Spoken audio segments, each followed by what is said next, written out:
Mi padre arruinó mi boda delante de todos por $750,000 y durante 4 años yo viví como si hubiera sido la culpable de una vergüenza que nunca me perteneció.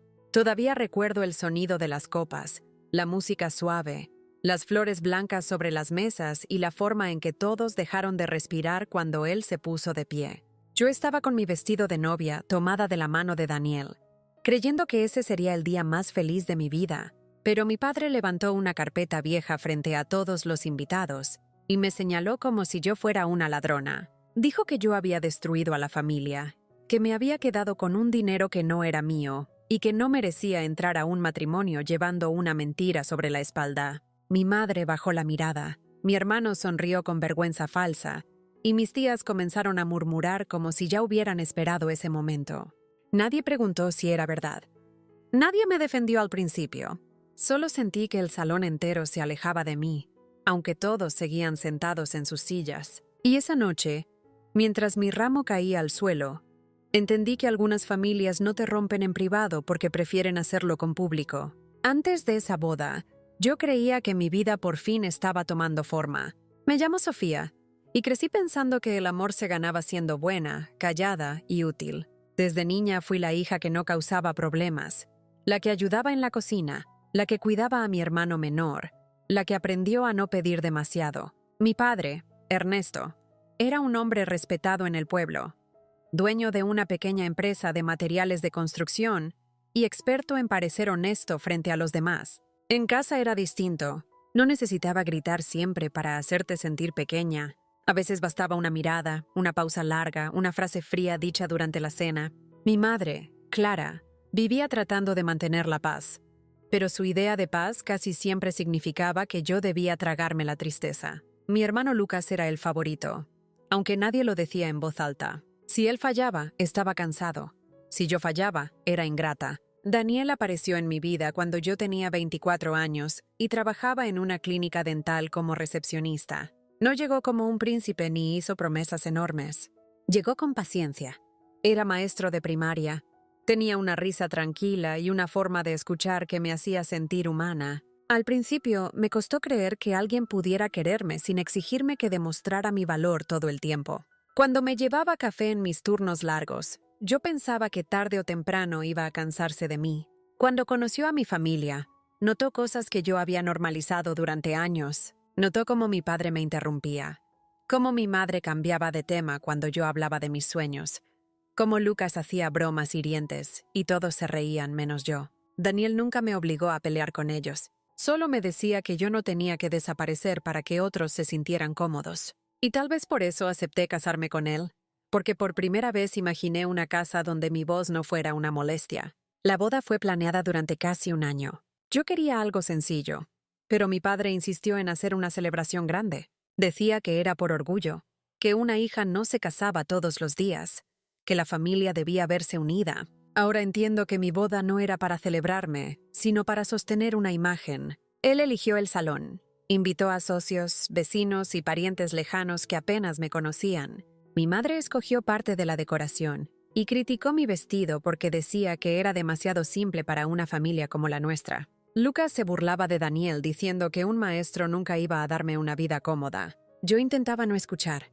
Me repetía que después de casarme podría construir distancia sin hacer una guerra. Creía que bastaba con sobrevivir al evento, sonreír en las fotos y empezar de nuevo al día siguiente. Qué ingenua fui al pensar que mi familia dejaría que yo saliera de su control sin castigarme. El tema del dinero apareció 3 semanas antes de la boda. Mi padre me llamó a su oficina y cerró la puerta con llave, algo que siempre me ponía nerviosa. Sobre el escritorio tenía varios papeles, una calculadora y una expresión cansada que parecía ensayada. Me dijo que había problemas con una antigua cuenta familiar relacionada con mi abuela materna, una mujer llamada Elena que murió cuando yo tenía 17 años. Mi abuela Elena había sido la única persona de mi familia que me miraba con ternura verdadera. Ella me enseñó a hacer pan, me regaló mis primeros libros y me decía que un día yo tendría una vida propia, lejos de cualquier persona que confundiera obediencia con amor. Cuando murió, todos hablaron de una herencia, pero yo era muy joven y nadie me explicó nada. Mi madre decía que esos asuntos eran de adultos. Mi padre decía que el dinero estaba protegido para el futuro de la familia. Yo nunca pregunté demasiado porque en mi casa preguntar era casi lo mismo que desafiar. Ese día en la oficina, mi padre me dijo que faltaban $750,000 de un fondo que mi abuela había dejado. Lo dijo mirándome fijo, como si esperara ver culpa en mi cara. Yo me quedé helada. No entendía de qué hablaba. Le dije que jamás había tocado ese dinero, que ni siquiera sabía dónde estaba ni cómo se accedía a él. Él suspiró, se frotó la frente y me dijo que no lo hiciera más difícil. Según él, algunos documentos tenían mi nombre y si yo cooperaba, todo podría arreglarse en silencio antes de la boda. Me pidió que firmara una autorización para mover ciertos activos de regreso a la empresa familiar. No me dejó llevarme los papeles. No me permitió llamar a Daniel. Solo empujó una pluma hacia mí y dijo que era lo mejor para todos. Pero algo dentro de mí, algo pequeño y asustado, se negó a obedecer. No firmé. Fue una de las primeras veces en mi vida que le dije no a mi padre sin pedir perdón después. Él no gritó. Eso fue peor. Se quedó quieto, con la mandíbula apretada, y me dijo que yo estaba cambiando desde que Daniel había llegado. Me acusó de volverme ambiciosa, desconfiada, egoísta. Dijo que mi abuela me había metido ideas absurdas en la cabeza incluso después de muerta. Yo salí de esa oficina temblando, pero también con una claridad extraña. Esa noche le conté todo a Daniel. Él me pidió que no firmara nada, que buscáramos asesoría legal después de la boda y que guardara cualquier mensaje o documento que mi padre me enviara. Yo acepté, aunque en el fondo todavía quería creer que todo era un malentendido. A veces el corazón tarda en aceptar lo que la intuición ya sabe. El día de la boda amaneció luminoso. Recuerdo que me desperté antes que todos, con el pecho lleno de nervios y esperanza. Mi vestido colgaba junto a la ventana, blanco, delicado, casi demasiado bonito para pertenecerme. Mi madre entró al cuarto mientras me maquillaban y dijo que esperaba que yo no causara ningún drama. No me dijo que estaba hermosa. No me abrazó. Solo revisó que el peinado estuviera correcto y que las fotos salieran bien. Yo fingí que no me dolió. Había aprendido a fingir también que a veces me asustaba. Cuando llegué a la iglesia y vi a Daniel esperándome, todo lo demás pareció bajar de volumen.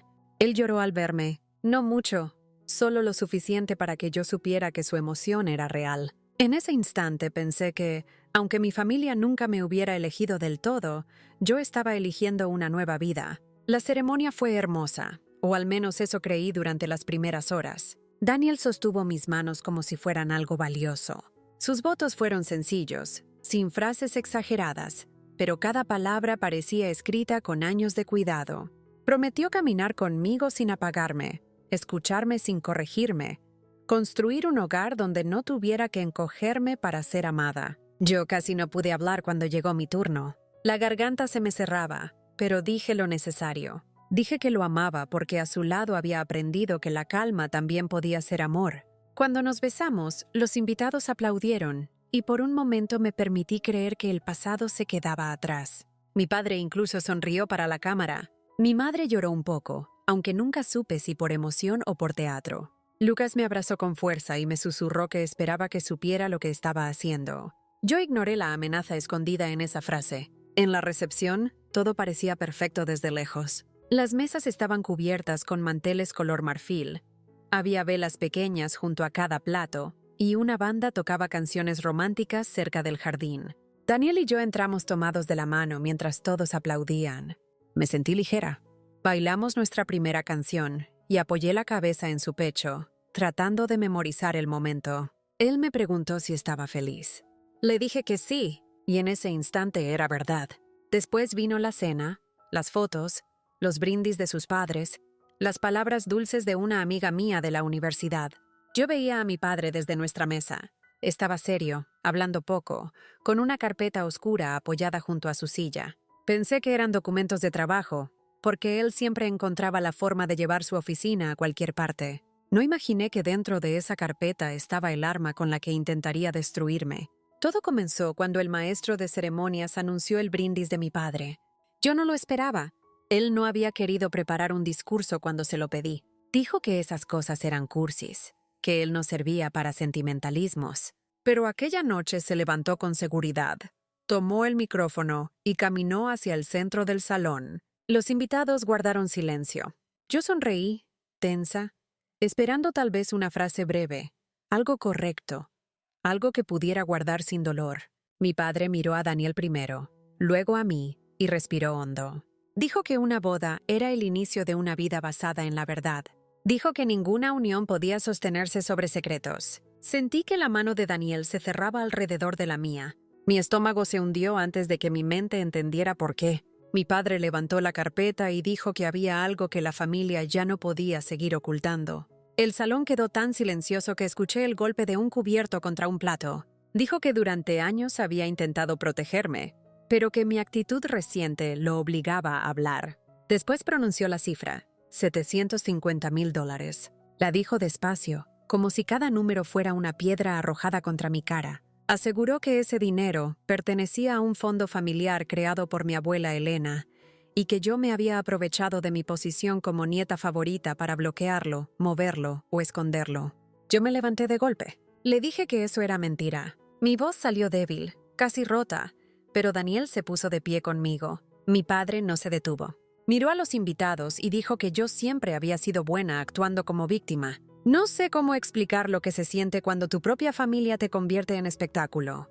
No es solo vergüenza, es una especie de muerte lenta dentro del pecho. Ves las caras cambiar. Ves a personas que hace minutos te felicitaban comenzar a mirarte como si fueras peligrosa. Una prima llevó la mano a la boca. Una vecina negó con la cabeza. Un socio de mi padre murmuró algo a su esposa. Mi madre lloraba en silencio, pero no por mí. Lloraba como si ella también hubiera sido traicionada por mi existencia. Lucas se levantó y dijo que mi padre no quería arruinar la boda, pero que la verdad tenía que saberse. Aquello fue como una segunda bofetada, porque entonces entendí que no era un impulso, no era un arrebato. Lo habían preparado. Daniel tomó el micrófono e intentó hablar, pero mi padre lo acusó de manipularme. Dijo que desde que yo estaba con él me había alejado de la familia, que me creía superior, que tal vez ambos habían planeado quedarse con el dinero. La madre de Daniel se levantó indignada, pero varias personas comenzaron a hablar al mismo tiempo. El salón se convirtió en un ruido espeso. Yo quería gritar, explicar, mostrar que no sabía nada, pero las palabras se me deshacían antes de salir. Mi vestido me pesaba. Las luces me ardían en los ojos. Mi ramo cayó de la mesa y nadie lo recogió. Mi padre abrió la carpeta y sacó unos papeles que movió frente a todos, sin dejar que nadie los leyera de cerca. Dijo que tenía pruebas suficientes. Dijo que todavía estaba dispuesto a perdonarme si firmaba esa misma noche una renuncia a cualquier derecho sobre el fondo. Ahí comprendí la verdadera razón del espectáculo. No quería justicia. Quería presión. Quería acorralarme frente a todos para que yo firmara por miedo, por cansancio, por vergüenza. Durante años me había entrenado para obedecer cuando la mirada de los demás estaba encima. Esa noche apostó a que yo volvería a ser la niña que bajaba la cabeza para evitar problemas. Pero algo había cambiado. Tal vez fue la mano de Daniel en mi espalda. Tal vez fue recordar a mi abuela Elena diciéndome que mi vida no era una deuda. Tal vez fue ver a mi madre permitirlo todo sin mover un dedo. Respiré como pude y le dije a mi padre que no iba a afirmar nada. Él sonrió con tristeza falsa y dijo que entonces yo misma estaba demostrando mi culpa. Varios invitados se quedaron helados. Otros miraron hacia abajo, incómodos, pero nadie detuvo aquello. En ese momento entendí que la cobardía de los testigos también puede lastimar. Mi padre dio un paso hacia mí con los papeles en la mano. Me dijo que pensara bien, que todavía podía salvar mi matrimonio de empezar con una sombra. Daniel se interpuso entre nosotros. Nunca lo había visto tan serio. Le dijo a mi padre que se alejara, que si tenía una acusación real la llevara a un abogado, no a una recepción de boda. Mi padre se burló. Dijo que eso era justo lo que esperaba de un hombre que vivía de un salario pequeño y ahora veía una oportunidad. Daniel no respondió al insulto. Solo me miró y me preguntó si quería irme. Esa pregunta me rompió por dentro, porque nadie en mi familia me había preguntado qué quería en toda la noche. Asentí. Con las piernas temblando, recogí una parte de mi vestido y caminé hacia la salida mientras los murmullos me perseguían como insectos. Mi madre me alcanzó cerca del pasillo. Por un segundo creí que iba a abrazarme, a pedirme perdón, a decirme que todo se había salido de control, pero me sujetó del brazo y me dijo que no fuera dramática. Me pidió que regresara, firmara y evitara una vergüenza mayor. La miré como si la viera por primera vez. Su rostro estaba lleno de miedo, pero no miedo por mí. Miedo por la reputación de mi padre, por los invitados, por el qué dirán, por el dinero. Le pregunté si ella creía que yo había robado algo. No respondió. Ese silencio fue más claro que cualquier confesión. Daniel apartó suavemente su mano de mi brazo y seguimos caminando. Detrás de nosotros, escuché a Lucas decir que yo siempre había sido igual, fría y egoísta. ¿No me giré?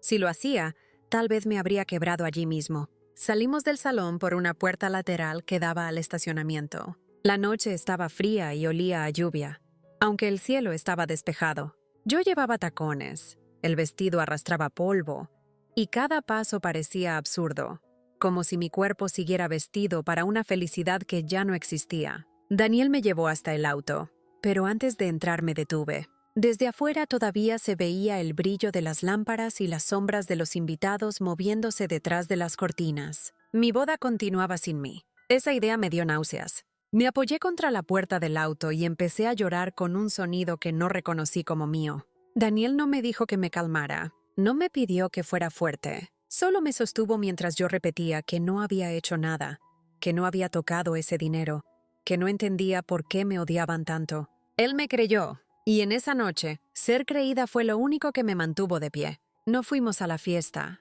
No fuimos al hotel decorado para nuestra luna de miel.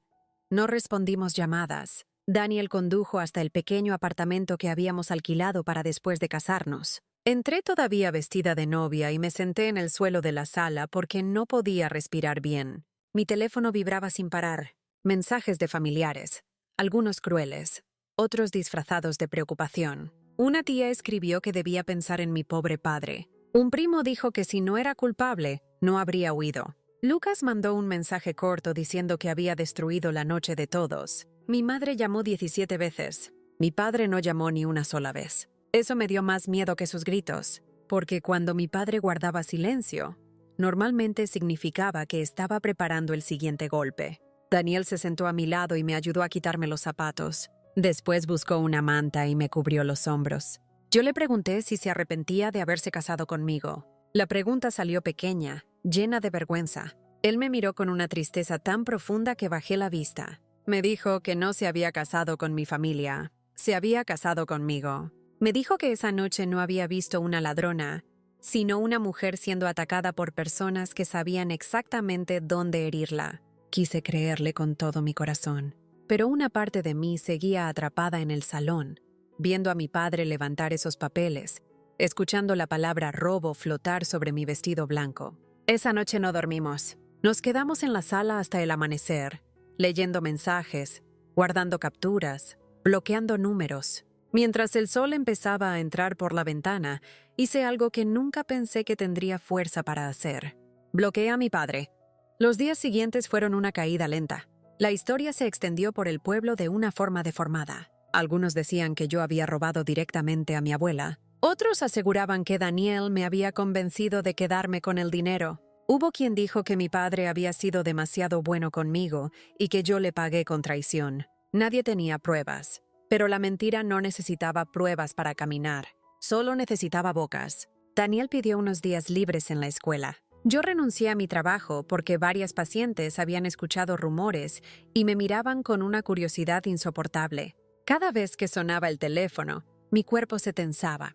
Cada vez que alguien tocaba la puerta, pensaba que era mi padre con más papeles, más acusaciones, más vergüenza. Entonces Daniel me propuso irnos de la ciudad. No como una huida, me dijo, sino como una forma de respirar. Nos mudamos 2 meses después. No fue romántico ni fácil. Vendimos algunos regalos de boda, cancelamos planes, perdimos depósitos. Dejamos atrás amistades que no sobrevivieron al escándalo. Llegamos a una ciudad más grande donde nadie sabía mi apellido, ni la versión de mi padre. Daniel consiguió trabajo en otra escuela. Yo empecé como asistente administrativa en una pequeña oficina médica.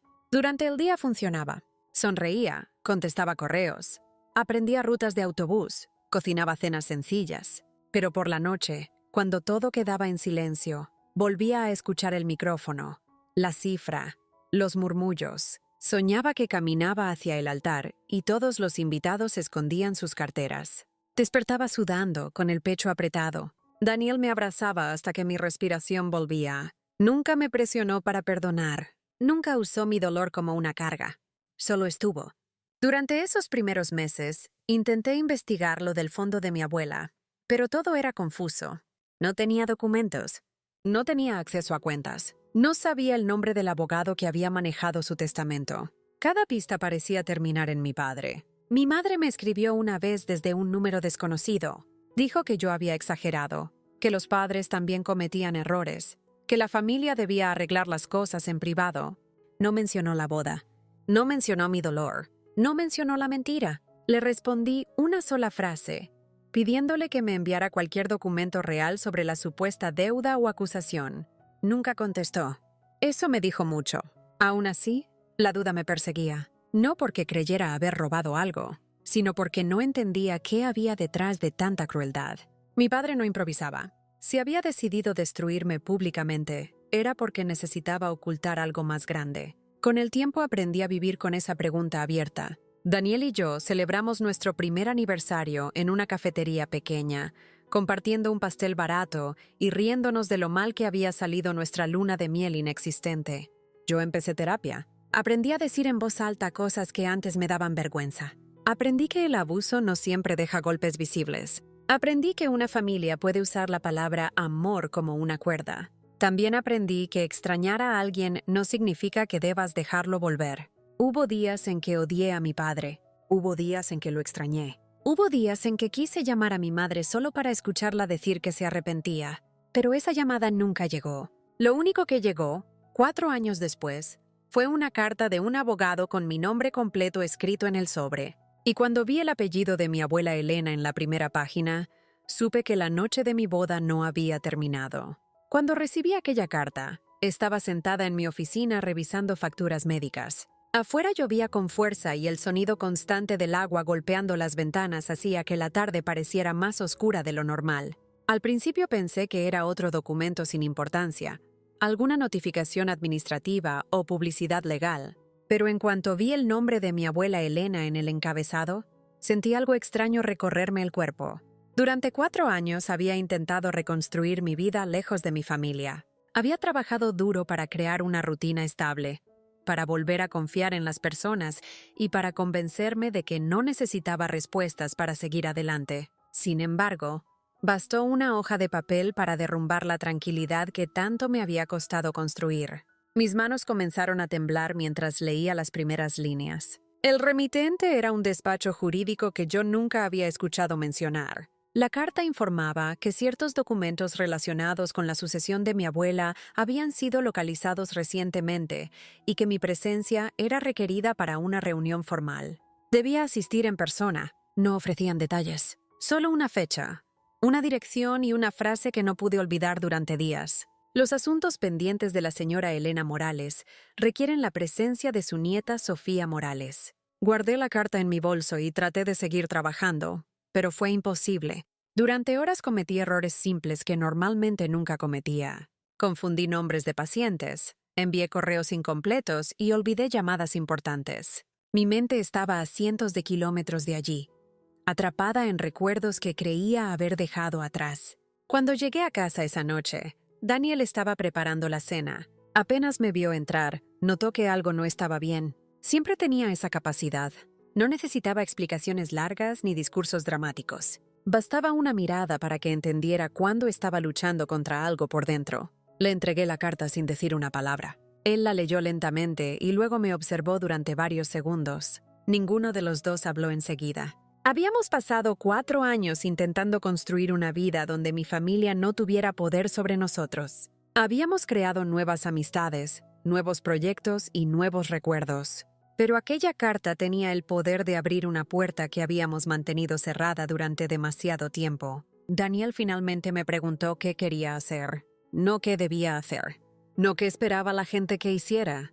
¿Qué quería yo? Y la verdad era que no lo sabía. Durante los días siguientes intenté convencerme de ignorar la convocatoria. Pensé que tal vez era un error administrativo. Tal vez alguien había encontrado un documento viejo sin importancia. Tal vez era otra manipulación de mi padre para atraerme de regreso. Pero mientras más pensaba en ello, más difícil era alejarme. Había una parte de mí que seguía necesitando respuestas. 4 años antes, mi reputación había sido destruida delante de cientos de personas. Mi propia familia me había señalado como una criminal. Mi padre me había acusado públicamente de apropiarme de un dinero que jamás había visto. Y después de todo aquello, nadie había presentado una sola prueba real. Nadie había iniciado un proceso legal. Nadie había exigido una devolución. Todo había quedado suspendido en una especie de nube de sospecha permanente. Con el tiempo entendí que eso era exactamente lo que mi padre quería. Una acusación formal podía investigarse. Una mentira repetida en reuniones familiares podía vivir para siempre. Quizás por eso la carta me inquietaba tanto. Porque por primera vez alguien parecía dispuesto a hablar con documentos y no con rumores. Mientras intentaba decidir qué hacer, comenzaron a ocurrir cosas extrañas. Una tarde recibí una llamada de un número desconocido. No contesté. Dejaron un mensaje de voz. Era mi madre. No escuchaba su voz desde hacía casi 4 años. Sonaba más cansada, más envejecida. Me pidió que la llamara cuando pudiera. No mencionó la carta. No mencionó la reunión. Solo dijo que había asuntos importantes que debíamos hablar. Borré el mensaje sin responder. 2 días después llegó otro. Esta vez fue más directo. Me dijo que algunas situaciones estaban cambiando y que era importante que yo escuchara la versión de la familia antes de tomar decisiones precipitadas. Aquella frase me provocó una mezcla de rabia y desconfianza. Durante 4 años jamás se había preocupado por escuchar mi versión. Durante 4 años nadie había intentado reparar el daño que me hicieron. Y ahora, justo cuando aparecían documentos relacionados con mi abuela, de pronto todos parecían interesados en hablar. No hacía falta ser experta para notar la coincidencia. Poco después, comenzaron los rumores a través de familiares lejanos. Una prima que no veía desde la boda me envió un mensaje preguntando cómo estaba. Luego mencionó casualmente que las cosas no iban bien para mi padre. Al parecer, la empresa familiar atravesaba problemas financieros importantes. Algunos contratos se habían perdido. Había deudas acumuladas. Varios empleados antiguos habían sido despedidos. Mi primo mayor, con quien nunca tuve mucha relación, me escribió días después para decirme algo parecido. Nadie daba detalles concretos, pero todas las historias apuntaban en la misma dirección. La situación económica de mi padre estaba empeorando rápidamente. Aquella información despertó una sospecha incómoda. Recordé la insistencia con la que había intentado que firmara documentos antes de mi boda. Recordé la desesperación oculta detrás de sus acusaciones. Recordé la cifra exacta de $750,000. Y por primera vez me pregunté si el dinero nunca había desaparecido realmente. Tal vez el problema no era que alguien hubiera robado una herencia. Tal vez el problema era quien había intentado usarla. Las semanas pasaron y la fecha de la reunión se acercaba. Cada día me sentía más dividida. Una parte de mí quería proteger la vida que había construido. La otra necesitaba conocer la verdad. Daniel nunca intentó influir en mi decisión. Me escuchaba cuando hablaba de mis dudas y me acompañaba cuando los recuerdos regresaban con fuerza. Una noche estábamos sentados en el balcón de nuestro apartamento viendo las luces de la ciudad cuando me preguntó algo que cambió mi perspectiva. Me dijo que quizás la verdadera pregunta no era si debía regresar por mi familia. Quizás la pregunta era si debía regresar por mí misma. Permanecí en silencio durante varios minutos, porque tenía razón. Durante años había visto aquel conflicto únicamente como una batalla contra mi padre, pero también era una batalla por mi propia historia. Había permitido que otros definieran quién era yo. Había permitido que la versión de ellos ocupara más espacio que la mía. Tal vez era momento de recuperar algo que nunca debí perder. Finalmente acepté asistir. Llamé al despacho jurídico y confirmé mi presencia. La secretaria que respondió fue amable pero extremadamente reservada. No quiso adelantar información. Solo confirmó que varios miembros de la familia también habían sido convocados. Aquella noticia hizo que mi estómago se contrajera. Significaba que volvería a ver a personas que no habían dudado en darme la espalda cuando más las necesitaba. Personas que escucharon mentiras sobre mí y decidieron creerlas sin hacer preguntas. Personas que habían seguido celebrando cumpleaños, navidades y reuniones familiares mientras yo reconstruía mi vida desde cero. Durante los días siguientes preparé el viaje con una sensación constante de inquietud. Daniel insistió en acompañarme. Yo intenté convencerlo de quedarse. Le dije que no quería arrastrarlo nuevamente a los problemas de mi familia, pero él sonrió y respondió exactamente lo mismo que había dicho 4 años atrás. No me casé con tu familia, me casé contigo. El viaje de regreso fue más difícil de lo que imaginaba. A medida que nos acercábamos a mi antigua ciudad, los recuerdos aparecían uno tras otro. Reconocía carreteras, edificios y calles que había intentado olvidar. Cada lugar parecía conectado a una versión diferente de mí misma. La joven que buscaba aprobación, la hija que siempre pedía perdón primero, la novia que salió llorando de su propia boda mientras los invitados seguían cenando. Cuando llegamos, me sorprendió descubrir cuánto había cambiado la ciudad y cuánto seguía igual. Algunos negocios habían cerrado, había edificios nuevos, pero ciertas esquinas parecían congeladas en el tiempo. Pasamos frente al salón donde celebré mi boda. Sentí una punzada breve en el pecho, pero ya no era el dolor insoportable de antes. Era algo distinto, más parecido a una cicatriz que a una herida abierta, una marca que seguía allí, pero que ya no controlaba cada aspecto de mi vida. La reunión estaba programada para la mañana siguiente en un edificio antiguo del centro. Aquella noche apenas dormí. Me desperté varias veces imaginando escenarios diferentes. Pensaba en mi padre. Me preguntaba cómo reaccionaría al verme. Pensaba en mi madre. Pensaba en Lucas. Pensaba en los documentos que supuestamente habían aparecido después de tantos años. Cuando amaneció, me preparé lentamente. Daniel tomó mi mano mientras caminábamos hacia la entrada del despacho jurídico. Había varias personas esperando en la recepción. Reconocí algunos rostros de inmediato. Tías, primos, antiguos conocidos de la familia. Algunos me miraron con sorpresa. Otros parecían incómodos. Nadie se acercó. Nadie pidió disculpas. El silencio era pesado, casi físico. Entonces vi a mi madre sentada al fondo de la sala. Había envejecido mucho más de lo que esperaba. Tenía el cabello más gris y el rostro cansado. Durante unos segundos nuestras miradas se cruzaron. Parecía querer decir algo, pero permaneció inmóvil. Mi padre llegó pocos minutos después. Y cuando lo vi, entendí por qué tantos rumores hablaban de problemas. Ya no parecía el hombre seguro que había dominado cada habitación durante toda mi infancia. Sus hombros estaban más encorvados. Su rostro lucía agotado. Había arrugas nuevas alrededor de los ojos. Sin embargo, lo que más me impactó fue la expresión de nerviosismo que intentaba ocultar. Mi padre nunca parecía nervioso. Jamás. Era el tipo de persona que disfrutaba tener el control absoluto de cualquier situación. Pero aquella mañana parecía un hombre que esperaba una sentencia. Lucas llegó detrás de él. También parecía incómodo. Durante años había sido el hijo favorito, el heredero natural de todo lo que pertenecía a la familia. Ahora evitaba mirar a nadie directamente. Aquella sola imagen despertó más preguntas de las que podía responder. Un asistente abrió finalmente las puertas de la sala principal y pidió que todos entráramos. Las conversaciones cesaron de inmediato. El ambiente cambió. Había una tensión extraña flotando en el aire. Algo me decía que todos sabían más de lo que estaban dispuestos a admitir.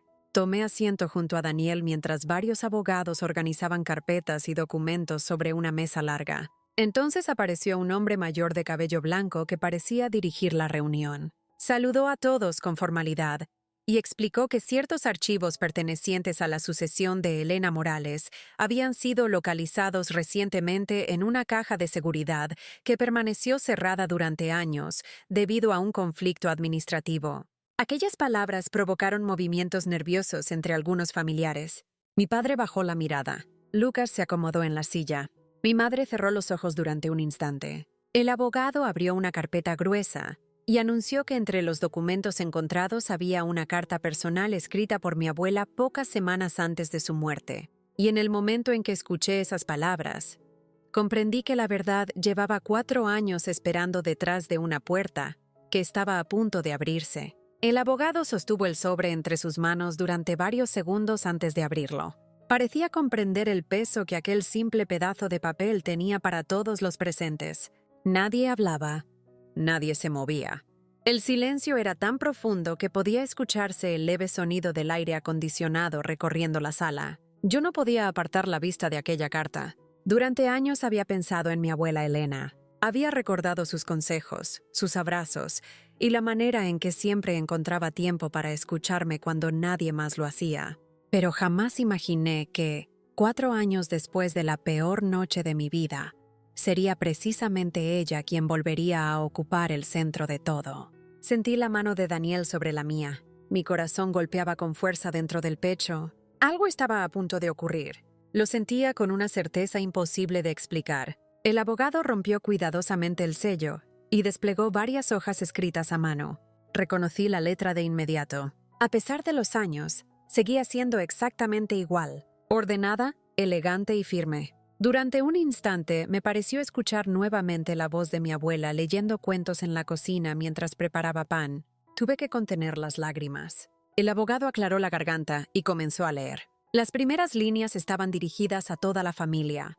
Mi abuela explicaba que escribía aquella carta porque temía que ciertos conflictos surgieran después de su muerte. Decía que había observado durante años dinámicas familiares que le preocupaban profundamente. Hablaba de favoritismos, de manipulaciones y de decisiones tomadas en nombre de otros sin su consentimiento. Varias personas comenzaron a intercambiar miradas incómodas. Mi padre permanecía inmóvil, observando la mesa. No levantó la vista ni una sola vez. A medida que avanzaba la lectura, la tensión aumentaba. Mi abuela describía situaciones que nadie fuera de la familia podía conocer. Hablaba de conversaciones privadas, de disputas relacionadas con dinero y de desacuerdos que habían ocurrido mucho antes de su fallecimiento. Luego mencionó algo que me dejó sin aliento. Escribió que durante años había intentado proteger ciertos bienes y recursos específicamente destinados a mí, no como un premio ni como una recompensa. Lo hizo porque temía que algún día necesitara independencia para construir una vida propia. Sentí que el aire desaparecía de la habitación. Aquellas palabras parecían escritas directamente para mí. Durante años me pregunté si realmente había sido importante para alguien dentro de mi familia. Durante años dudé incluso de mis propios recuerdos. Y ahora estaba escuchando a mi abuela confirmar algo que mi corazón siempre había sabido. El abogado continuó leyendo. Entonces llegó la primera revelación importante. Mi abuela explicaba que había creado un fondo protegido varios años antes de morir. Ese fondo contenía exactamente $750,000, además de otros activos que no fueron mencionados públicamente en aquel momento. La finalidad era sencilla: garantizar mi estabilidad futura. Según la carta, aquellos recursos debían permanecer bajo protección legal hasta que yo cumpliera determinadas condiciones establecidas en los documentos correspondientes. Sentí un escalofrío recorrerme la espalda. Toda la sala quedó paralizada. Mi padre cerró los ojos. Mi madre comenzó a llorar en silencio. Lucas parecía incapaz de respirar normalmente. Y por primera vez desde el inicio de la reunión,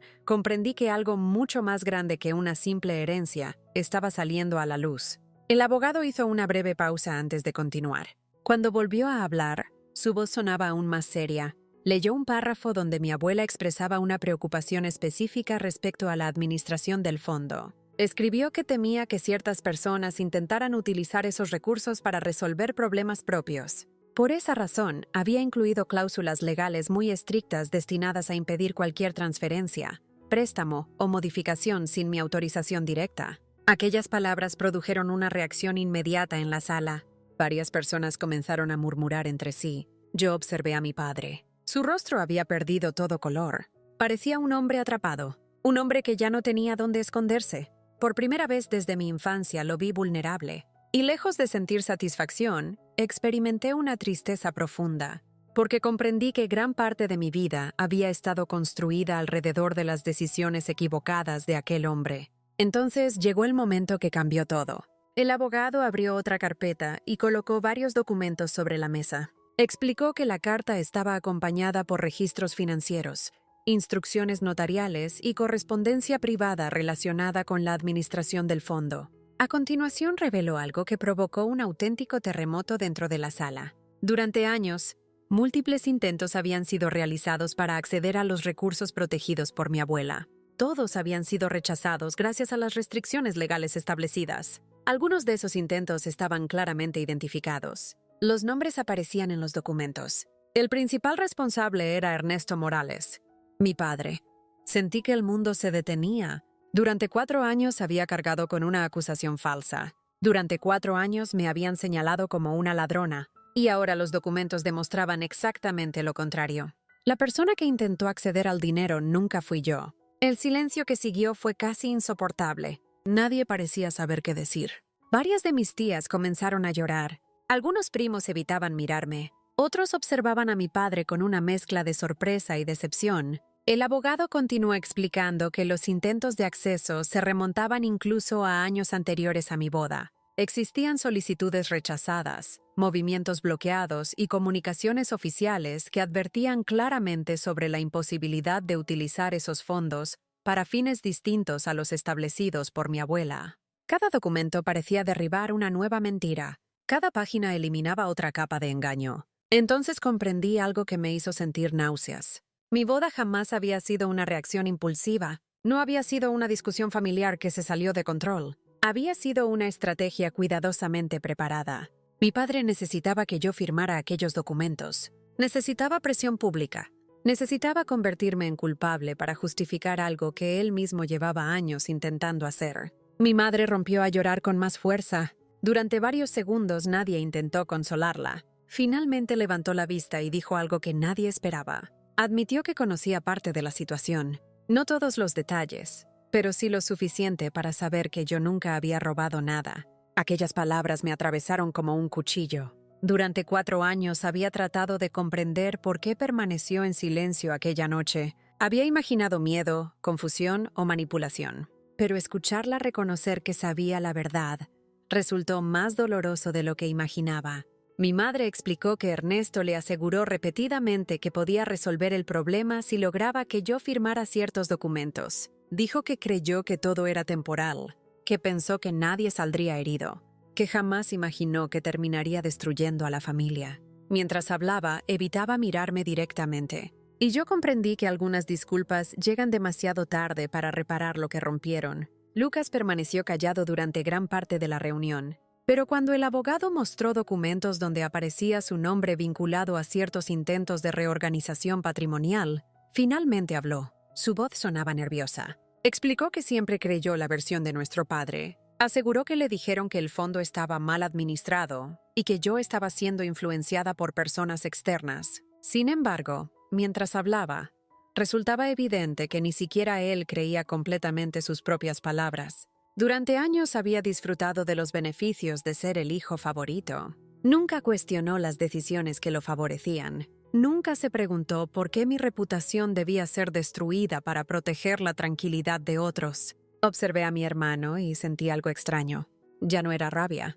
Era decepción.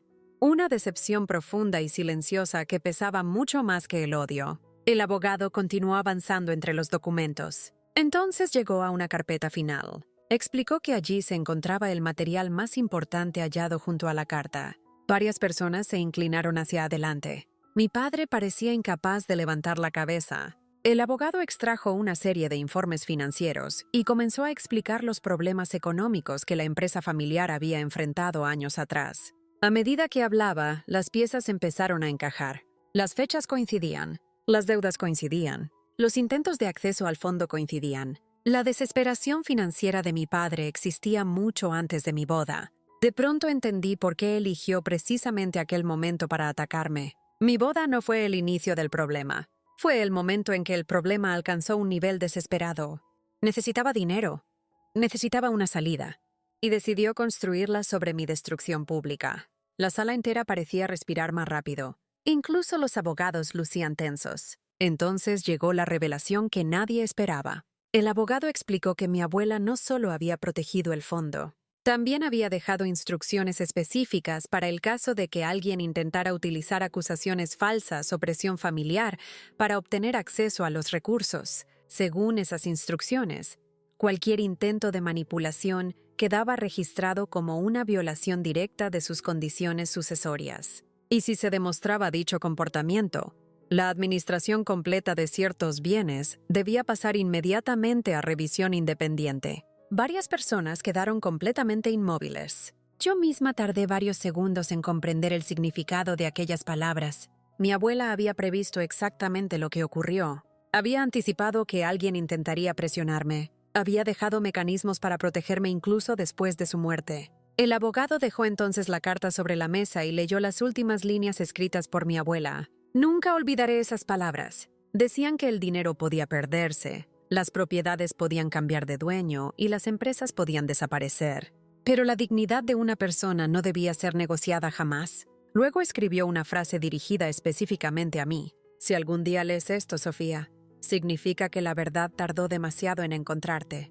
Pero nunca dejes que la mentira te convenza de quién eres. Sentí las lágrimas caer antes de darme cuenta. Durante 4 años había intentado sobrevivir a una historia escrita por otros. Y ahora, por primera vez, escuchaba la verdad contada por alguien que realmente me conocía. Cuando la lectura terminó, nadie habló durante varios segundos. La atmósfera era completamente distinta a la del inicio. Ya no existía incertidumbre. Los documentos habían hablado con una claridad imposible de negar. La mentira que destruyó mi boda acababa de derrumbarse frente a todos. Algunos familiares comenzaron a acercarse tímidamente para pedir disculpas. Otros permanecían inmóviles, demasiado avergonzados para decir algo.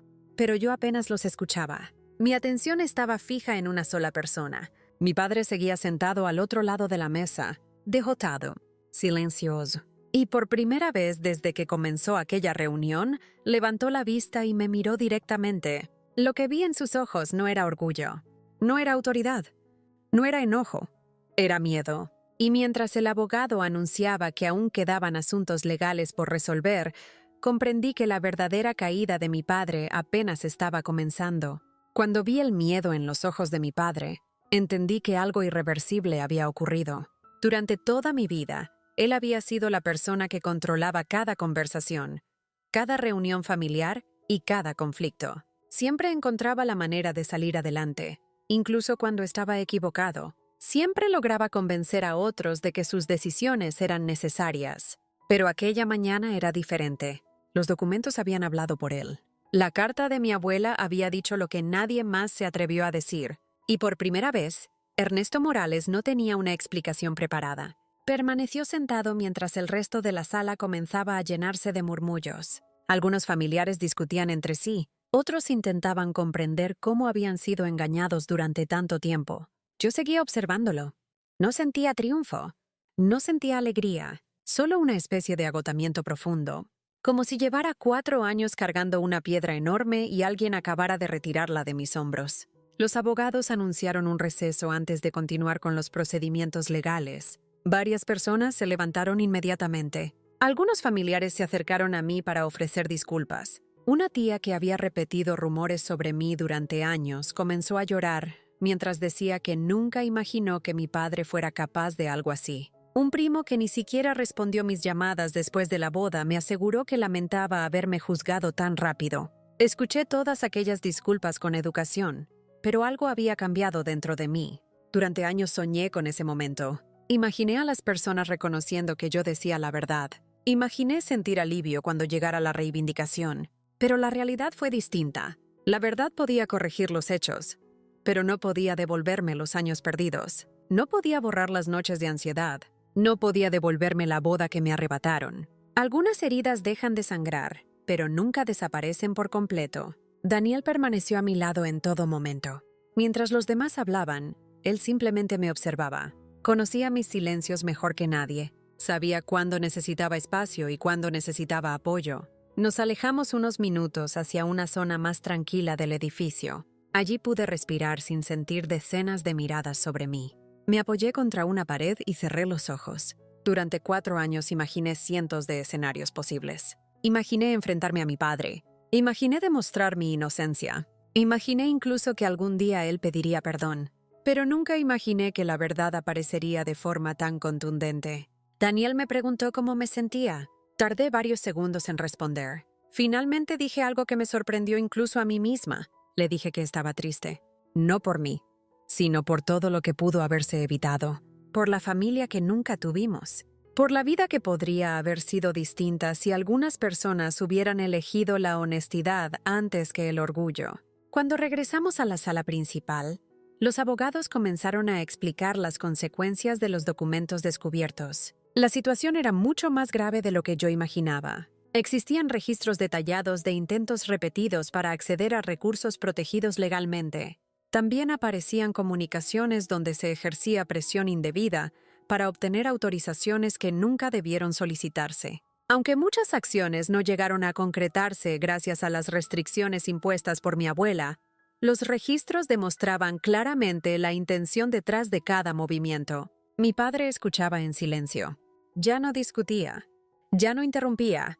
Parecía un hombre envejecido 20 años en una sola mañana. Mi madre permanecía sentada junto a él, con los ojos rojos y las manos temblando. Lucas tampoco decía nada. Era evidente que ninguno de ellos esperaba encontrarse frente a pruebas tan contundentes. A medida que avanzaba la explicación legal, comenzaron a aparecer nuevos detalles. Algunos bienes que yo ni siquiera sabía que existían también estaban vinculados a las disposiciones de mi abuela. Había inversiones, propiedades y fondos adicionales cuya administración debía revisarse debido a las irregularidades descubiertas. Aquella información provocó nuevas reacciones entre los familiares. Muchos de ellos comprendieron que la historia que escucharon durante años estaba construida sobre una mentira. Poco a poco las piezas encajaban.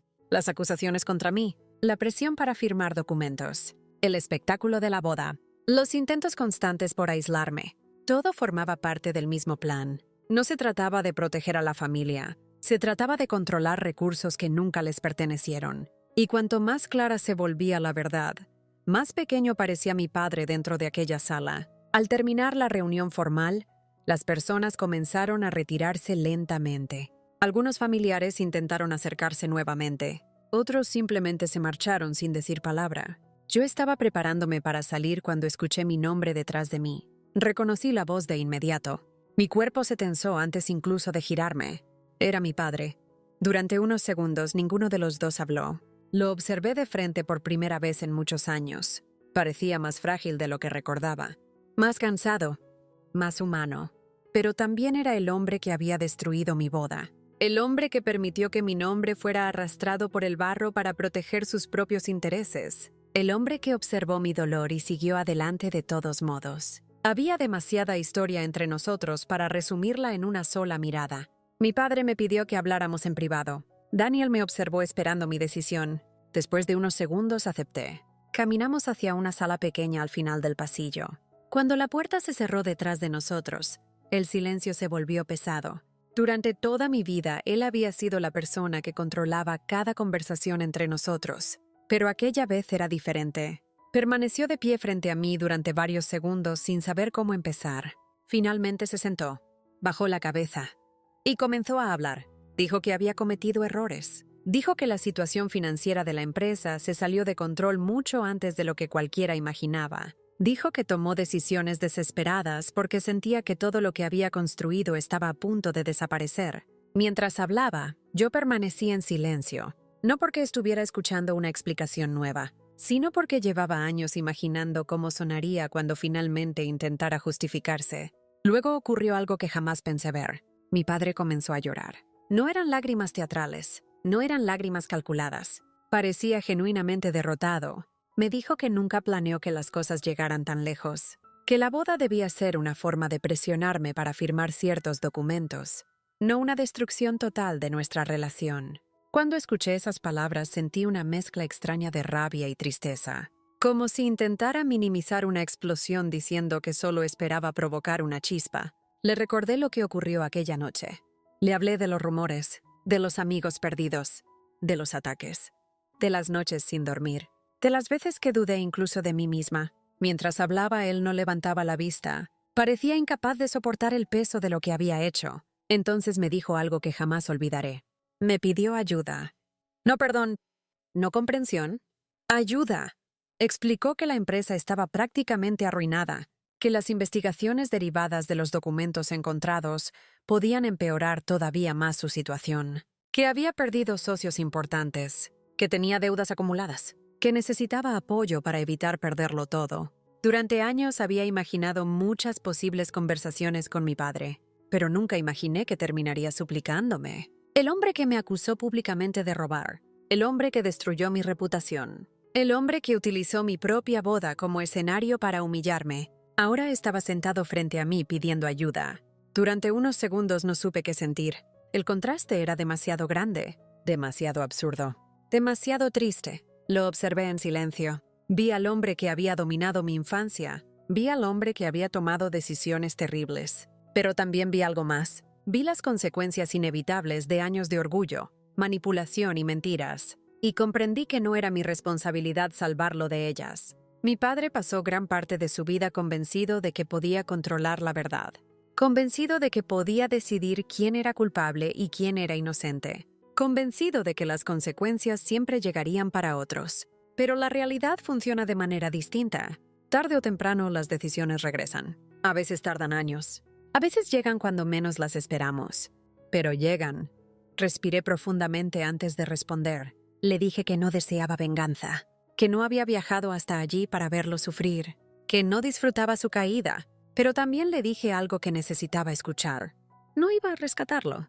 No iba a utilizar mi vida para corregir los problemas que él mismo había creado. No iba a sacrificar nuevamente mi tranquilidad para proteger su imagen. Durante demasiado tiempo fui la hija que cargaba responsabilidades ajenas, la hija que cedía para evitar conflictos, la hija que aceptaba culpas que no le pertenecían. Esa versión de mí había desaparecido hacía mucho tiempo. Mi padre levantó la vista lentamente. Había lágrimas en sus ojos, pero esta vez no intentó discutir. Parecía comprender que la decisión estaba tomada. Cuando salimos de aquella sala, mi madre nos esperaba en el pasillo. Al verme, comenzó a llorar otra vez. Intentó acercarse, pero se detuvo a mitad de camino. Había demasiadas cosas sin resolver entre nosotras, demasiados silencios, demasiadas oportunidades perdidas. Me pidió perdón. Lo hizo varias veces. Yo asentí. Le dije que apreciaba sus palabras. Y era verdad. Pero también sabía que el perdón y la reconciliación no son la misma cosa. Algunas personas creen que pedir disculpas devuelve automáticamente las cosas a como eran antes. No funciona así. La confianza necesita años para construirse y segundos para romperse. Mi madre parecía entenderlo. No insistió. Solo me abrazó brevemente antes de apartarse. Lucas se acercó después. Su disculpa fue torpe y nerviosa. Admitió que nunca cuestionó las historias de nuestro padre porque le resultaban convenientes. Admitió que disfrutó ser el hijo favorito. Admitió que eligió la comodidad antes que la verdad. Agradecí su honestidad. Era más de lo que había recibido durante años. Pero tampoco intenté fingir que todo estaba arreglado. Algunas relaciones necesitan tiempo. Otras nunca vuelven a ser lo que fueron. Y ambas posibilidades son válidas. Esa tarde abandoné el edificio junto a Daniel. El cielo estaba despejado. La lluvia del día anterior había desaparecido. Caminamos lentamente hacia el estacionamiento, mientras el sol comenzaba a descender sobre la ciudad. Sentí algo extraño. No era felicidad. No era euforia. Era libertad. Una libertad silenciosa y tranquila. Durante años cargué con una historia falsa. Durante años permití que las acciones de otros definieran partes de mi vida.